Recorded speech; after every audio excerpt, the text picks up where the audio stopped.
Jesús tuvo 4 encuentros con la muerte. El primero de ellos está en Marcos, en el capítulo 5, en el versículo 30, a partir del versículo 35. Y dice la palabra del Señor que un hombre llamado Jairo tenía a su hija muy enferma y fue a buscar a Jesús para pedirle al Señor que fuera a su casa a orar por su hija y que su hija fuera sana.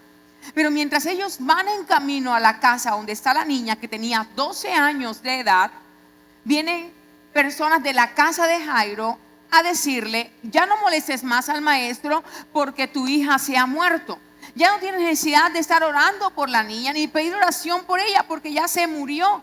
Y dice la Biblia que Jesús estaba escuchando lo que le estaban diciendo a Jairo. Y Jesús le mira a Jairo y le dice a Jairo: no temas, cree solamente. Ante las palabras que le estaban diciendo a causa de su hija. Y Jesús sigue caminando con él y va a la casa de Jairo. Y entra al lugar donde está la niña, a la habitación donde está la niña. Y le dice a la niña: Talita Kumi, que traducido es: niña, a ti te digo, levántate. Inmediatamente la niña se levantó y le dieron de comer. Mire esto tan impresionante. Fue la primera resurrección que vemos en la Escritura. Lo que me asombra de ese milagro es que antes de hacer el milagro del Señor Jesucristo, cuando entró a esa casa, lo primero que hizo fue sacar a toda la gente incrédula de la casa. Sacó a los burladores, dice la palabra del Señor. Los sacó de ahí y solamente entró a orar por la niña con sus padres, con su mamá y con su papá. Porque no va a haber personas que te amen después de Dios tanto como lo pueden hacer solamente tus padres. No puede haber personas que van a llorar contigo en medio de tu dolor como lo pueden hacer tus padres. No va a haber personas que se van a alegrar de tus triunfos como tus padres solamente lo pueden hacer. Si vas a recibir un apoyo después de Dios, va a ser el de tus padres. Y me asombra esto porque Jesús entró con los padres a orar por la niña. Echó a todo el mundo de ahí que era incrédulo, que estaban burlándose de lo que Jesús iba a hacer, para que no desanimaran la fe de Jairo. Pero Jesús también entró con 3 personas más, con Pedro, con Juan y con Jacobo, porque ellos eran el círculo íntimo de Jesús. Jesús llevó a su gente cercana, a sus personas de confianza, a ir a orar para hacer un milagro. Por eso es tan importante que tú tengas cuidado de quién te estás rodeando. ¿Cuáles son las personas que hacen parte de tu círculo íntimo? ¿Cuáles son tus amigos? ¿A quién le prestas tus consejos? Asegúrate de que las personas con las que te rodeas sean personas de fe, sean personas leales, sean personas que te amen, sean personas que no te apoyen en tu error, sino que te ayuden a salir de tu error. Sean personas que lloren contigo, pero también que se alegren con tus triunfos. Sean personas que te acerquen más a Jesús. Amén. El Señor, cuando escucha lo que le dicen a Jairo, que no lo moleste más porque ya su hija no tiene solución, ya su hija está muerta, que para qué va a seguir clamando y pidiendo por su hija si ya no hay nada que hacer allí. Jesús le dice a Jairo: no temas, cree solamente. Y no sé qué puedas estar viviendo en medio de tu familia, pero hoy te digo, cual sea la situación que se te pueda estar presentando, hoy te digo de parte del Señor: no temas frente a eso que estás viviendo. Cree solamente en Dios y en las promesas que Él ha dado a ti y a tu casa, en el nombre de Jesús. Me encanta algo del Señor, porque el Señor le dice a Jairo: no temas, cree solamente. ¿Y sabes qué pasó al final? El Señor no decepcionó a Jairo. El Señor no le falló a Jairo. Y hoy te digo, pon tu confianza en Dios. Dios no te va a decepcionar. El Señor no te va a fallar. No temas, cree solamente. Y vemos la segunda vez que el Señor se encuentra con la muerte en Juan, en el capítulo 11. Hay un hombre llamado Lázaro que llevaba ya 4 días de estar muerto. Y Jesús va a la tumba a ese hombre y le dice a los que están allí: quiten la piedra, rueden la piedra que tapaba esa tumba. Y Marta, una de las hermanas de Lázaro, se acerca a Jesús y le dice al Señor: Señor, pero ¿cómo se te ocurre pedir eso, por Dios? ya él no huele, sino que hiede. Lleva 4 días muerto. ¿Tú te imaginas ese olor que va a salir si ruedan esa piedra? Y Jesús le dice a Marta: Marta, no te he dicho que si crees verás la gloria de Dios. Y ruedan la piedra. Y Jesús clama a gran voz y dice: Lázaro, ven fuera, muchacho. Y la Biblia dice que el que estaba muerto salió de aquella tumba todo vendado, caminando y alabando al Señor.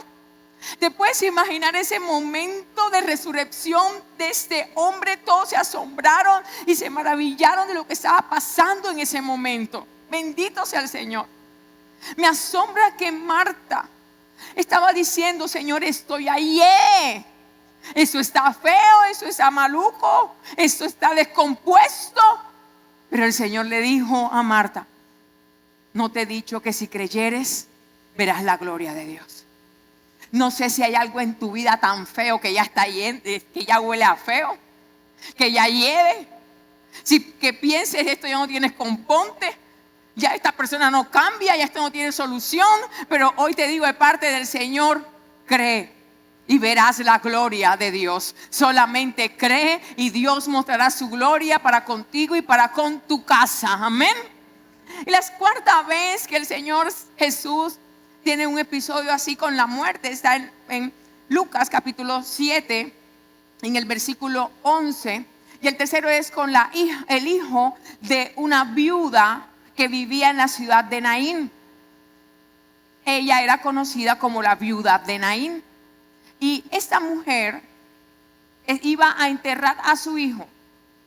Y la Biblia dice que Jesús iba entrando a esa ciudad de Naín. Y el difunto lo llevaban ya para enterrarlo. Y cuando lo están llevando, Jesús mira a aquella mujer, a la viuda. Y esta mujer está llorando. Era su único hijo. Estaba viuda, ahora el hijo se muere. Y Jesús, cuando la ve llorar a ella, la Biblia dice que se compadeció de esa mujer. Y le dice a esta mujer: no llores. Y Jesús hace algo. Toca el féretro y le dice: joven, levántate. Ay, Dios mío, yo no sé ese muchacho cómo levantó ese cajón, pero la Biblia dice que se incorporó, se levantó y empezó a hablar. Y déjame decirte que para que un hombre hable, la cosa debió estar bien buena, porque empezó a expresar lo que estaba viviendo. Y si hay alguien que son de pocas palabras, son los hombres. Tú a un hombre le preguntas: ¿cómo estás? Bien. ¿Y cómo te fue? Bien. ¿Y qué hiciste? Nada. Pero si este hombre se levantó y se puso a hablar, fue porque el milagro fue tan poderoso que Dios hizo una transformación hasta en la misma persona de este joven. Me asombra algo esta palabra, y es que Jesús vio el dolor de esa mujer, se compadece de ella y le dice puntualmente: no llores. Wow. Mira, no sé qué cosas en tu vida te han hecho llorar, pero el Espíritu Santo de Dios está aquí para darte consuelo y para hacer algo a tu favor este día de resurrección, como lo hizo con esa viuda de Naín. Me asombra algo de estos 3 momentos de resurrección que señala la Escritura. Y es que Jesús le habla a la niña de 12 años como si estuviera viva. Jesús le habla a Lázaro y le da una orden como si estuviera vivo.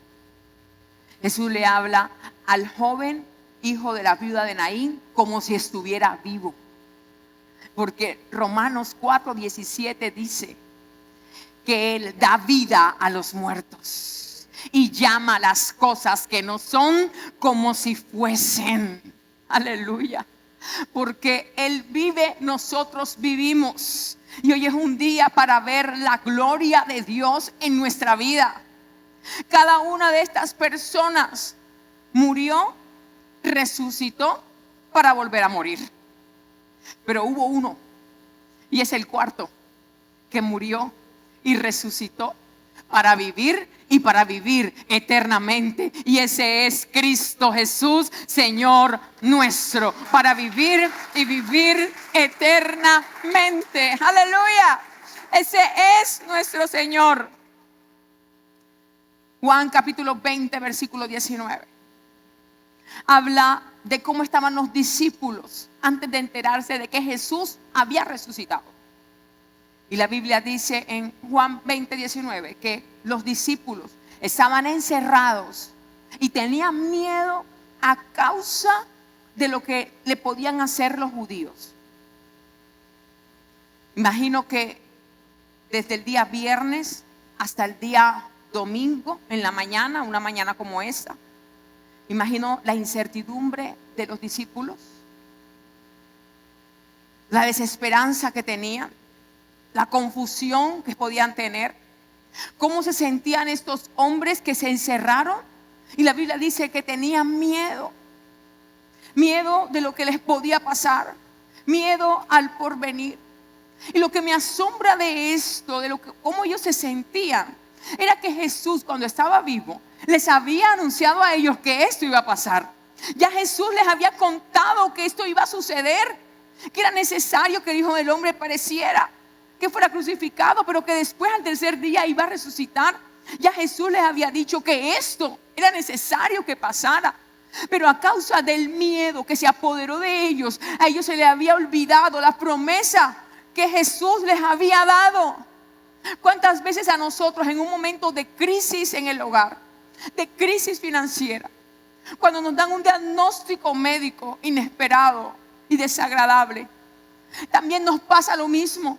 Parece como que si nos bloqueáramos, como si nos cegáramos, a tal punto que nos angustiamos y nos afligimos y nos llenamos de miedo del porvenir, como si se nos olvidara por completo las promesas que Dios nos ha dado a cada uno de nosotros. Como si se nos olvidara que tenemos un Dios que nos ama y nos ama con amor eterno. Y su palabra dice que aquellos que le amamos, todas las cosas nos ayudan para bien. Eso que para nosotros es tragedia, se convertirá en el mayor testimonio que vamos a contar para la gloria del Señor. La tragedia que quizás pensamos que estamos viviendo solamente es el escenario perfecto para ver la gloria de Dios en nuestra vida, para que el Cristo al cual le servimos se manifieste con todo su poder en nuestra vida. ¿Cuántos dicen amén a eso? Los discípulos estaban en esta condición antes del domingo de resurrección. Y yo quiero que juntos podamos leer en la Escritura qué sucedió un día como hoy. Y ahí te pido por favor que abras tu Biblia en Lucas capítulo 24, versículo del 1 al 10. Lucas capítulo 24, versículo del 1 al 10.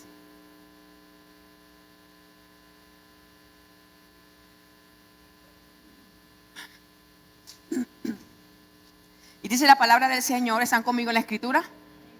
El primer día de la semana, o sea el domingo, muy de mañana vinieron al sepulcro trayendo las especias aromáticas que habían preparado, y algunas otras mujeres con ellas, y hallaron removida la piedra del sepulcro, y entrando no hallaron el cuerpo del Señor Jesús. Aconteció que estando ellas perplejas por todo eso, y aquí se pararon junto a ellas dos varones con vestiduras resplandecientes, y como tuvieron gran temor y bajaron el rostro a tierra, les dijeron: ¿por qué buscáis entre los muertos al que vive? No está aquí, sino que ha resucitado. Bendito sea el Señor. Acordaos de lo que os habló cuando aún estaba en Galilea, diciendo: es necesario que el Hijo del Hombre sea entregado en manos de hombres pecadores y que sea crucificado y resucite al tercer día. Fíjate eso, Jesús no había muerto y ya les había dicho a ellos: chicos, tenemos una cita. ¿Cuándo? Cuando resucite. Wow. Versículo 8. Entonces ellas se acordaron de sus palabras y volviendo del sepulcro dieron nuevas de todas estas cosas a los 11. Fíjate lo que hicieron estas mujeres. Dieron nuevas de todas estas cosas a los 11 y a todos los demás. Eran María Magdalena y Juana y María, madre de Jacobo, y las demás con ellas. Quienes dijeron estas cosas a los apóstoles. Amén. Permítame un momento y quiero decirte algo de esa palabra. Estas mujeres que señala la Escritura fueron al sepulcro a llevarle a Jesús especias aromáticas y fueron las portadoras de la buena noticia de la resurrección. Toda persona que es generosa es portadora de buenas noticias.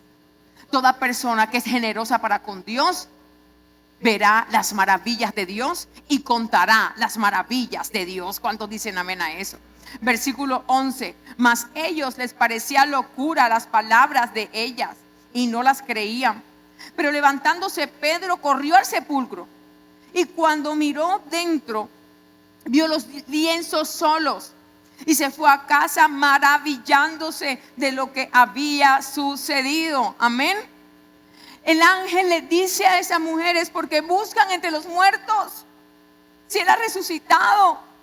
El ángel pudo haberle dicho a ellas: él ha resucitado y ascendió al cielo. Esa noticia hubiera sido mejor que saber que estaba muerto Jesús. Pero la verdad era mucho mejor.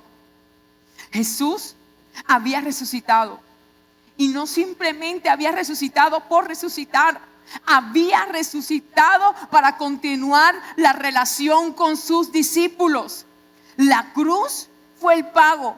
La resurrección fue el recibo que mostraba que gracias a él, a su resurrección, somos perdonados, somos salvos, somos sanos, somos bendecidos, tenemos vida nueva, tenemos vida eterna, pero además que él quiere tener una relación con nosotros por medio de su Espíritu Santo. Ese es el poder que hay en la resurrección. En la Biblia hay una carta muy pequeñita que se llama la carta a Filemón. Solamente tiene un capítulo. Y esa carta la escribe Pablo a Filemón. Filemón era un hombre rico, era hijo espiritual de Pablo. Y Filemón tenía un esclavo llamado Onésimo. Onésimo estaba en la cárcel de Roma porque le había robado a su amo, a Filemón. Y Pablo, el primer encarcelamiento que tuvo fue en Roma. Entonces Pablo conoció a Onésimo en la cárcel. Y Pablo le predica a Onésimo, al esclavo de Filemón. Pablo se lo gana para Cristo. Onésimo se convierte, se restaura, se forma como discípulo.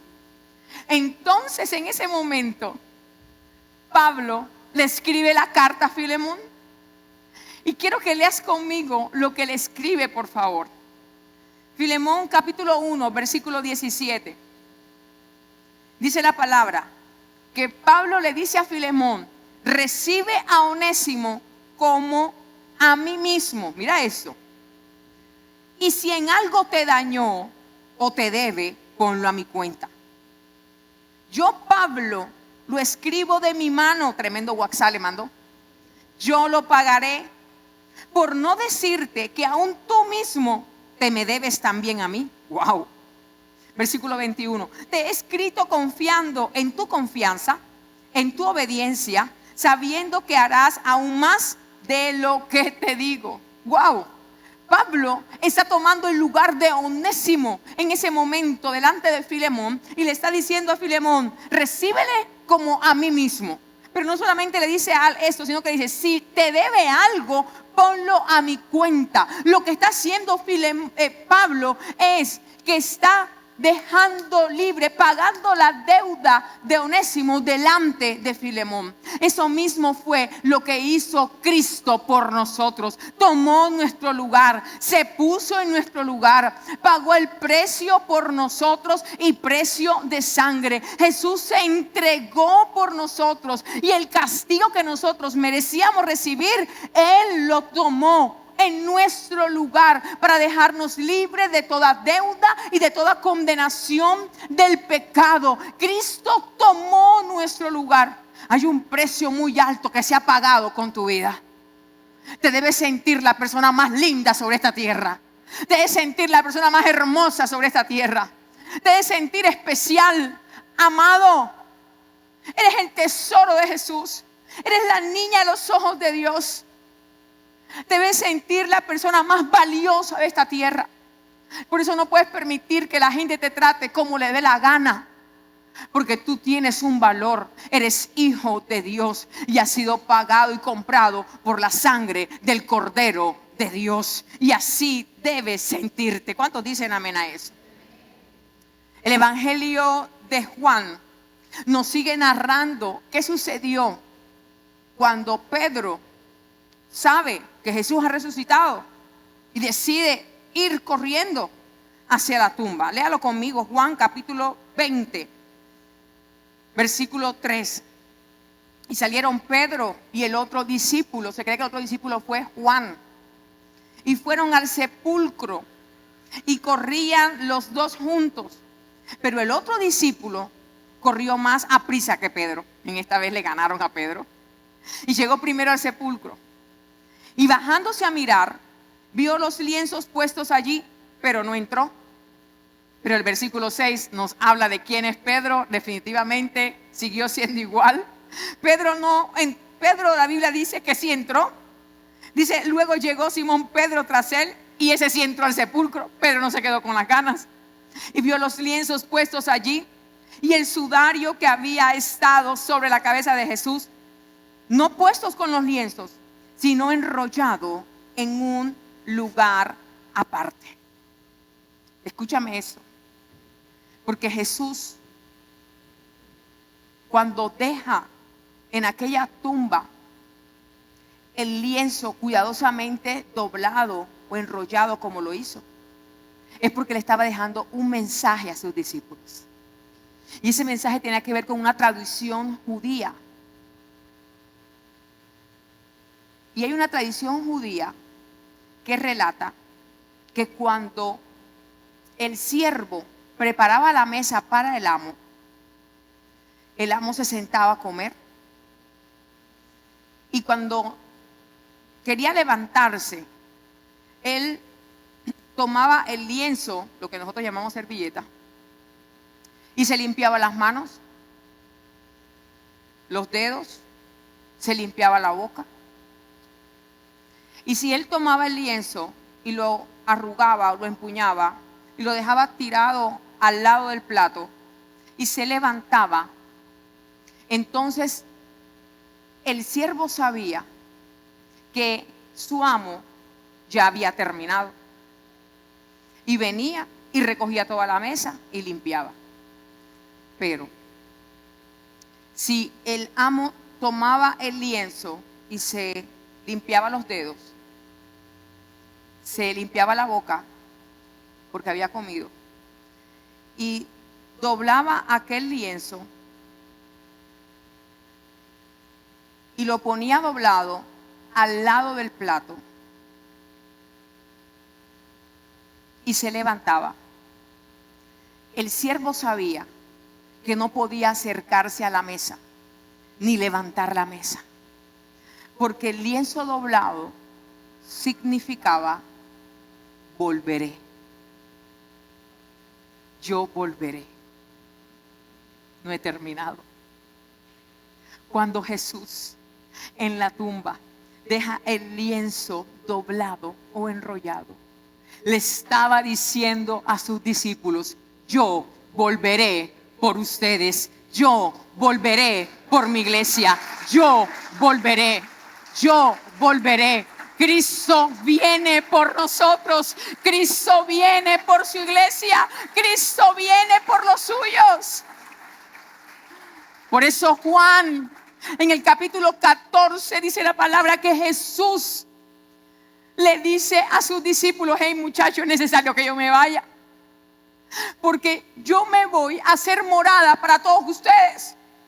En la casa de mi Padre muchas moradas hay, y yo me voy a preparar un lugar para que donde yo esté, ustedes también estén.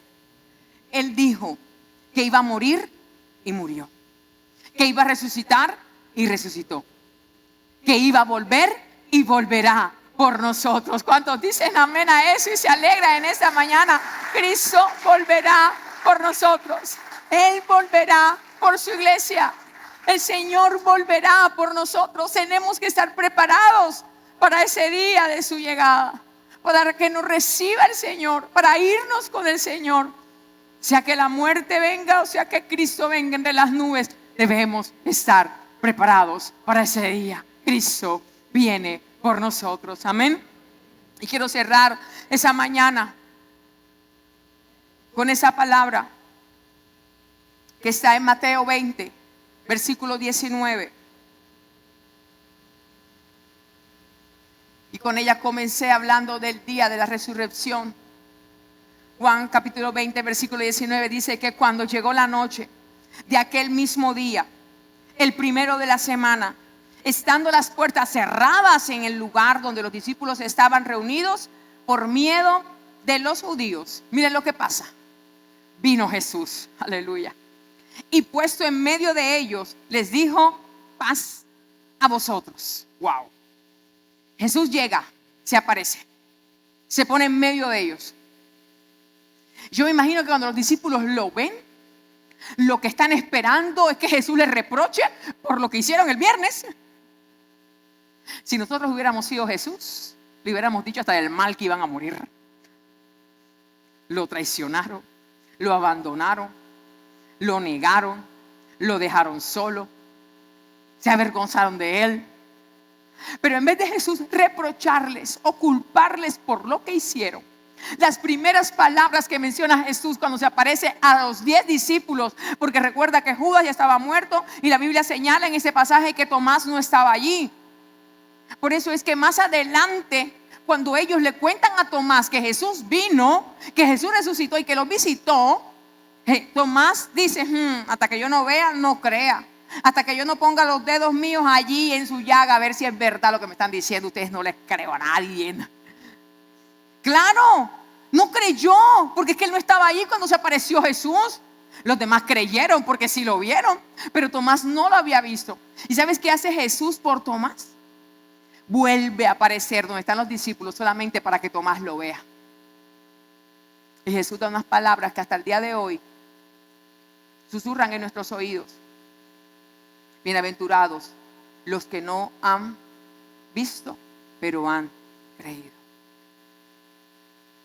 Jesús llega y las primeras palabras que le dice a los 10 discípulos es: paz a vosotros. Wow, paz. Jesús llegó en ese momento a traerles una paz reconciliadora.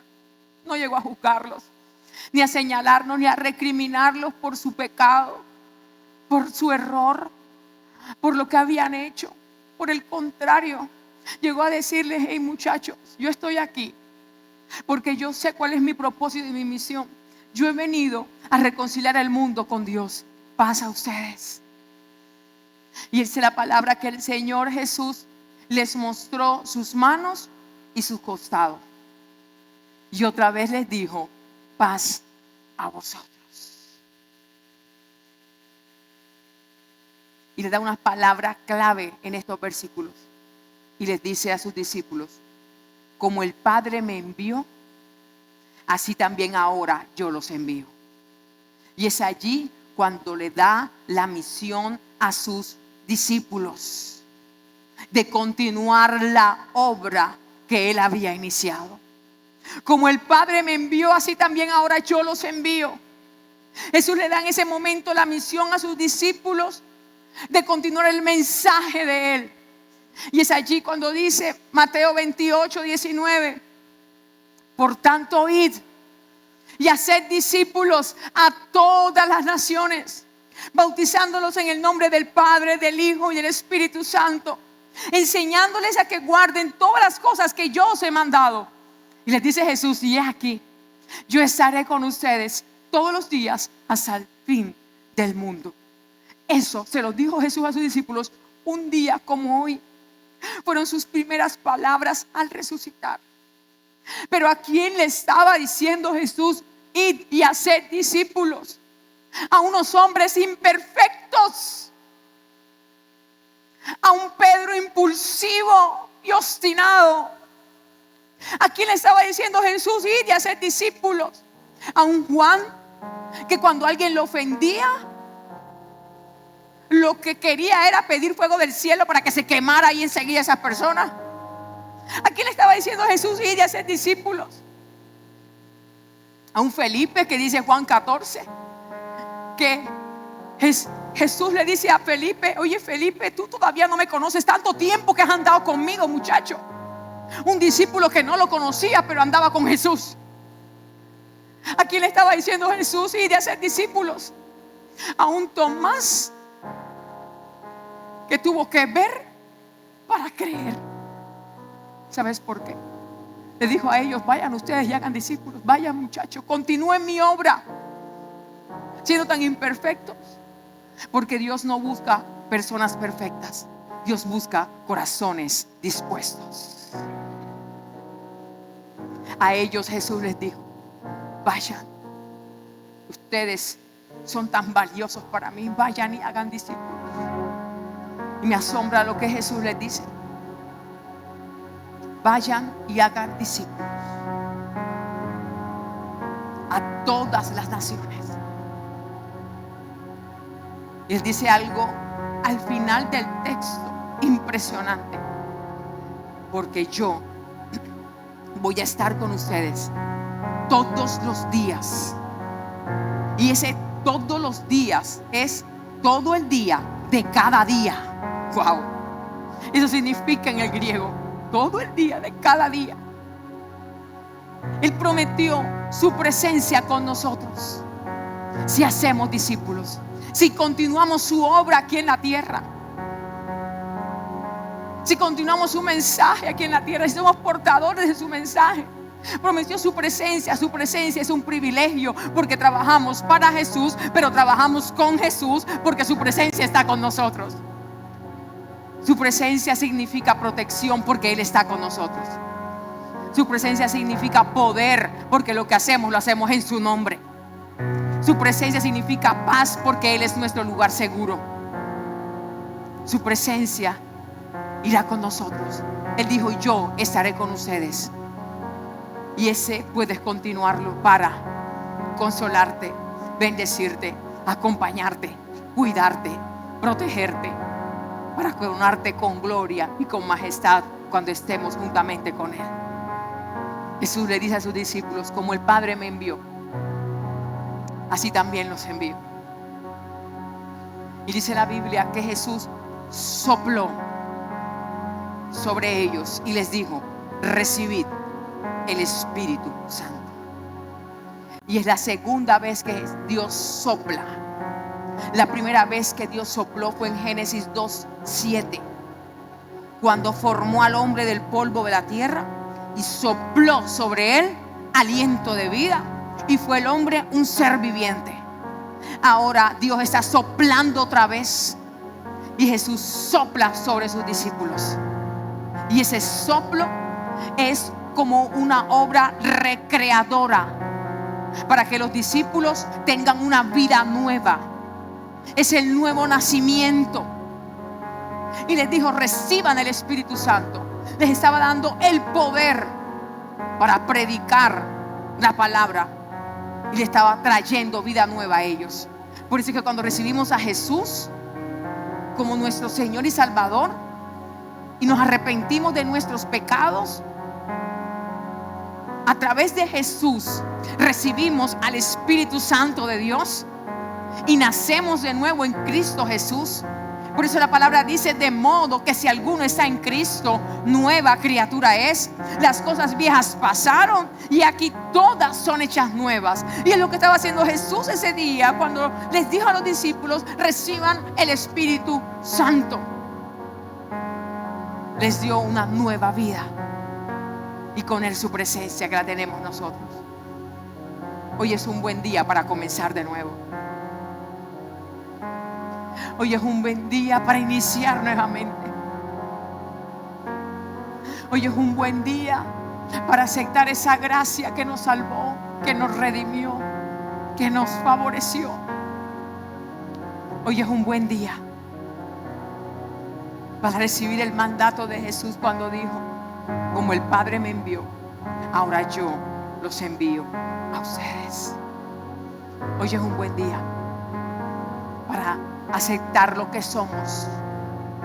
Somos salvos por gracia. Somos redimidos por su sangre. Somos bendecidos por Él. Somos sanos. Somos libres en Cristo Jesús. Por eso en esa mañana yo quiero que tú puedas guardar esto en tu corazón.